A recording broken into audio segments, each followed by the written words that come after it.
بسم اللہ الرحمن الرحیم۔ السلام علیکم۔ آج میری زندگی کا ایک بہت اہم انسان آ رہا تھا، وہ انسان جس کے نام سے منسوب ہو کر میں پچھلے 5 سالوں سے اس کی منتظر تھی، وہ انسان جس نے زمانے بھر سے ٹکر لے کر مجھے اپنا بنایا تھا۔ عارف مجھ سے نکاح کرنے کے چند ہی روز بعد اپنی تعلیم مکمل کرنے کی غرض سے بیرون ملک جا بسا تھا۔ آج وہ 5 سال بعد پھر سے میرے گھر آ رہا تھا۔ شاید اب وہ میری رخصتی کی بات کرنے آ رہا تھا۔ میں بے حد خوش تھی کہ میری اس ذلت بھری زندگی سے جان چھوٹ جائے گی اور میں آرام سے پیا کے دیس شہزادیوں کی طرح رہوں گی، کیونکہ میں جو زندگی گزار رہی تھی یہ صرف میرا دل ہی جانتا تھا کہ اس زندگی نے مجھے دن رات کتنی بڑی اذیت میں مبتلا کر رکھا تھا۔ خیر، میں نے گھر کی صفائی کے ساتھ ساتھ کھانے پینے کے تمام تر انتظامات مکمل کر لیے۔ شام کا وقت ہونے کو تھا جب اچانک گھر کے دروازے پر دستک ہوئی۔ میں نے دروازہ کھولا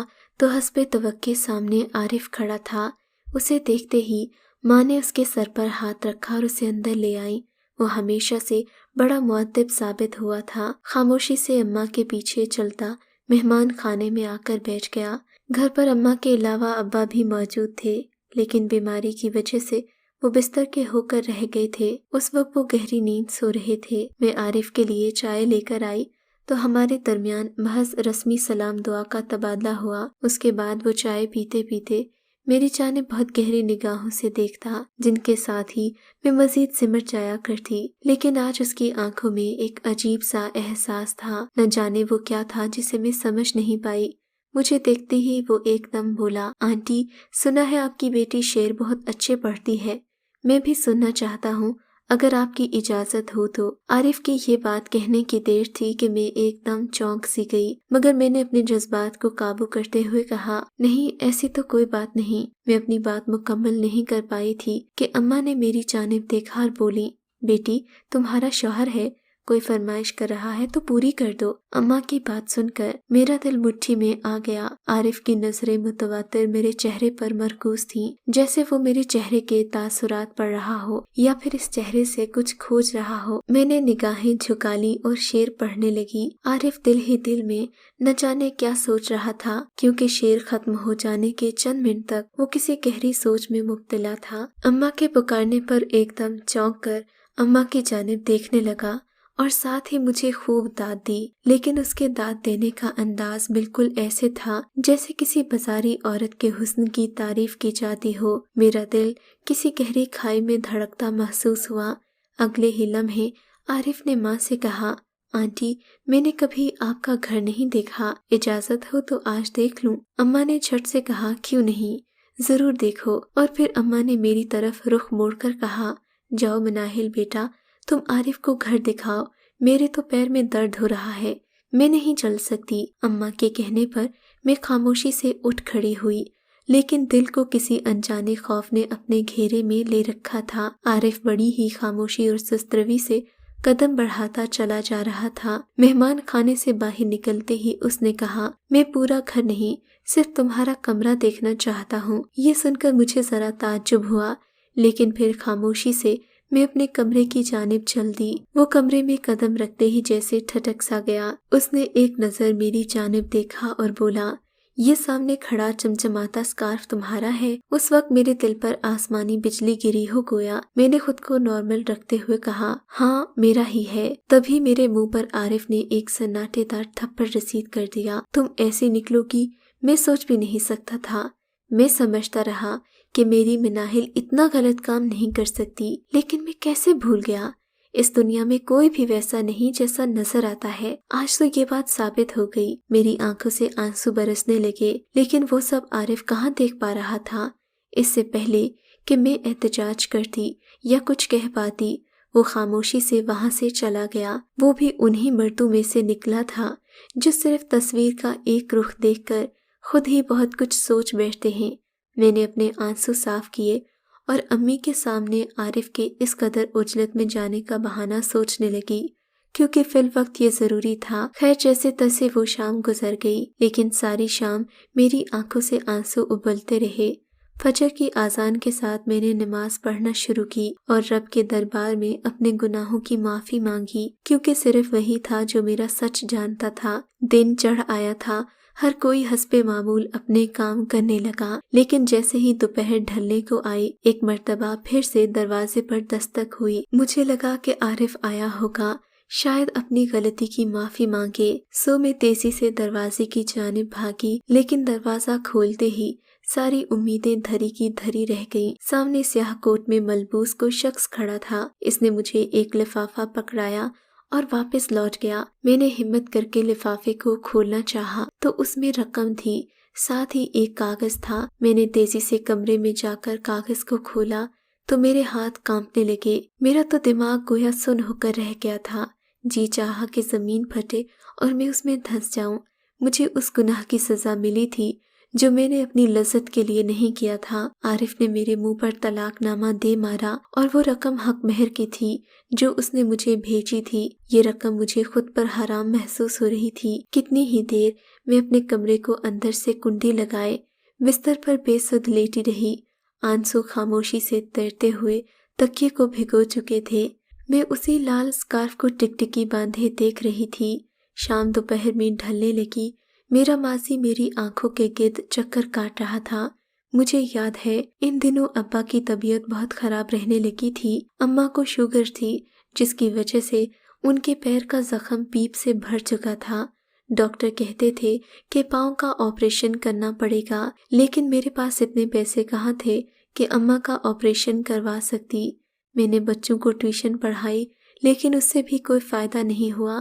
محلے کے بدماش لڑکے ان بچوں کے ہاتھ مجھے خطوط بھیجنے لگے۔ میرا ایک بھائی بھی تھا جو ہر وقت گھر سے باہر رہتا۔ مجھے ڈر لگنے لگا کہ اگر ان خطوط کا علم اسے ہوا تو وہ مجھے مار ڈالے گا، لہٰذا میں نے ٹیوشن والے بچوں کو چھٹی کروانے کا سوچا، مگر اس سے پہلے کہ میں ان کی چھٹی کروا پاتی کوئی خط میرے بھائی کے ہتھے چڑھ گیا۔ اس نے مجھے اس قدر پیٹا کہ آج بھی سوچوں تو تکلیف کی ایک نئی لہر جاگ اٹھتی ہے۔ میں نے ٹیوشن بھی پڑھانا چھوڑ دی تھی۔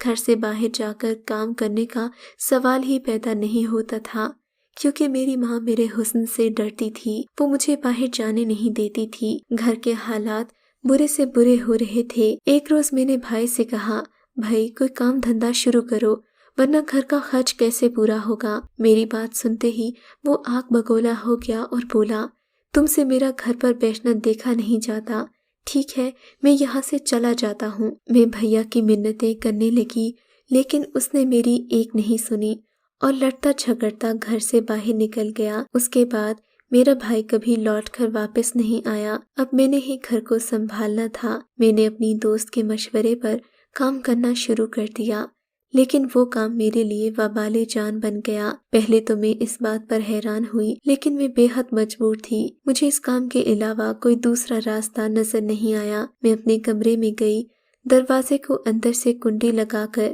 ڈریسنگ ٹیبل کے سامنے جا بیٹھی۔ میں نے اپنی حسین آنکھوں کو سگار کے ہتھیار سے لیس کیا، چمکدار خوبصورت لباس پہنا اور پھر نقاب اوڑھا۔ پورا چہرہ ماں سوائے آنکھوں کے چھپ گیا۔ میری انتہائی حسین آنکھیں نقاب میں مزید نمایاں ہو گئی تھیں۔ اس کے بعد میں موبائل اٹھا کر اپنے بیڈ پر آ بیٹھی۔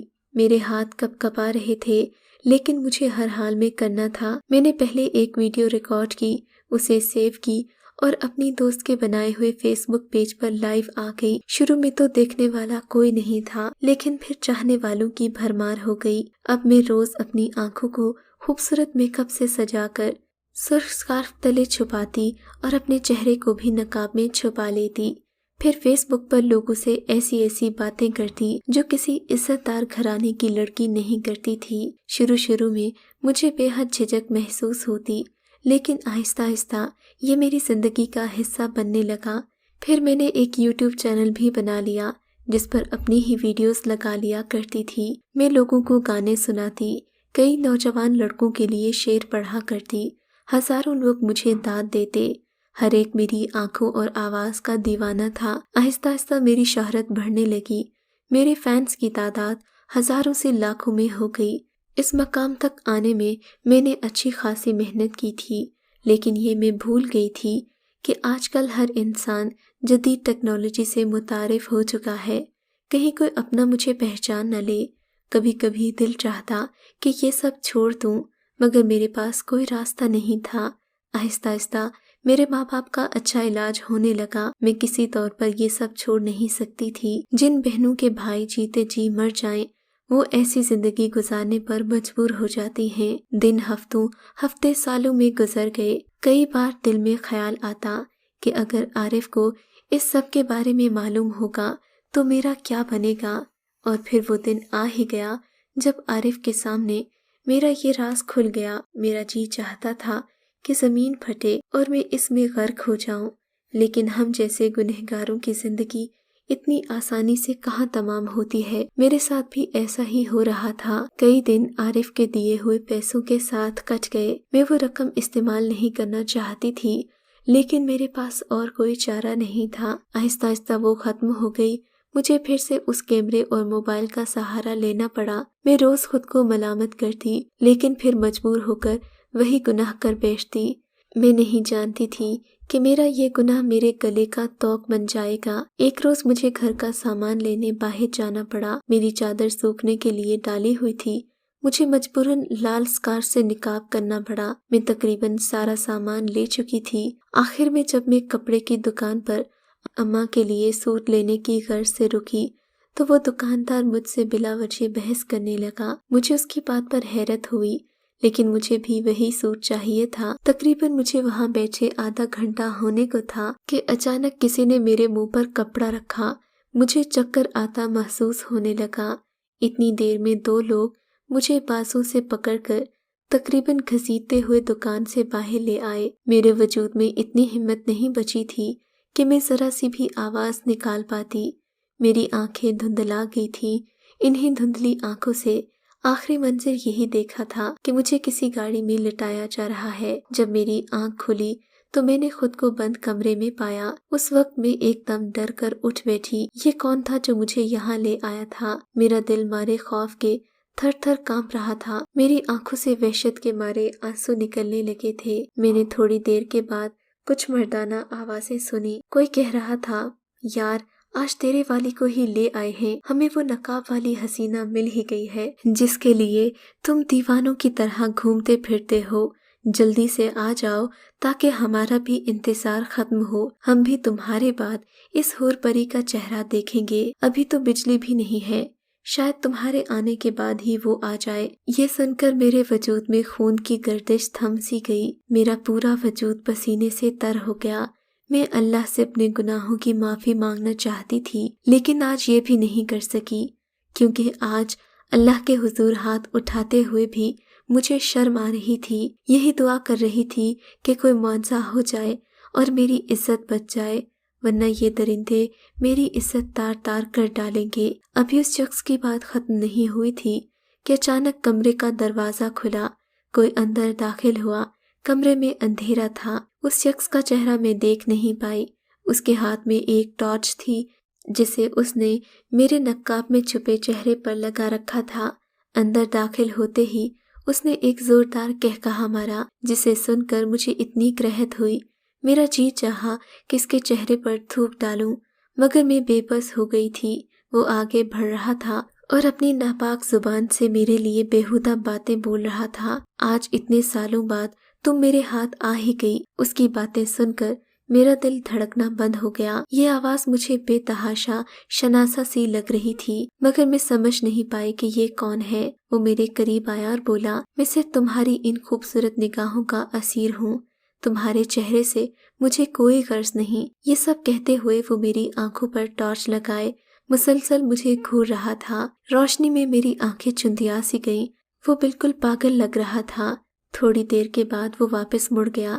اللہ اللہ کر کے یہ معجزہ ہو گیا تھا۔ میں وہاں اوندھے منہ پڑی نہ جانے کتنی دیر روتی رہی۔ ایک لمحہ ایک صدی کے برابر لگ رہا تھا۔ اگلی رات وہ پھر آیا، وہی شناسا آواز پھر سے میرے کانوں میں پڑی۔ کمرے میں نیم اندھیرا تھا، میں اس کا چہرہ دیکھ نہیں پائی۔ وہ کھڑکی کی جانب منہ کر کے کھڑا تھا۔ جب میں باہر نکلنے کے لیے بھاگی، لیکن وہ تیزی سے مڑا اور میرا سکارف پکڑا، جس کے ساتھ ہی میرا نقاب کھل گیا اور وہ ایک دم میرے سامنے آ کھڑا ہوا۔ اسے دیکھتے ہی میری آنکھیں پھٹی کی پھٹی رہ گئیں اور ایک لمحے میں ہزاروں رنگ آ گئے۔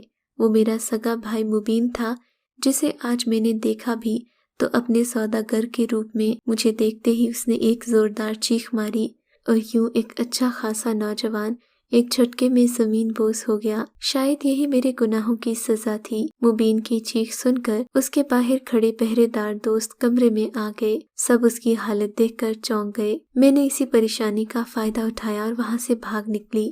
رات گہری ہو رہی تھی۔ میرے ہاتھ پاؤں میں نہ جانے کہاں سے یہ طاقت آ گئی۔ اپنے آپ کو سنبھالتے ہوئے اس یخ بستہ رات میں پاگلوں کی طرح بھاگ رہی تھی۔ نہیں جانتی تھی کہ مجھے کہاں جانا ہے۔ راستے میں آنے والے پتھروں پر گر کر ٹکرائی بھی، مگر پھر مجھ میں ہمت آ جاتی اور میں اٹھ کر کھڑی ہو جاتی۔ دور سڑک پر کہیں مجھے رکشہ آتا دکھائی دیا۔ میں تیزی سے اس میں جا بیٹھی اور اپنے گھر کا پتہ بتایا۔ صبح کی روشنی نمودار ہو چکی تھی۔ جب میں گھر پہنچی، میرا وجود نہ زندوں میں تھا اور نہ مردوں میں۔ میں گھر میں داخل ہوئی تو مجھ پر ایک اور قیامت آ برسی تھی۔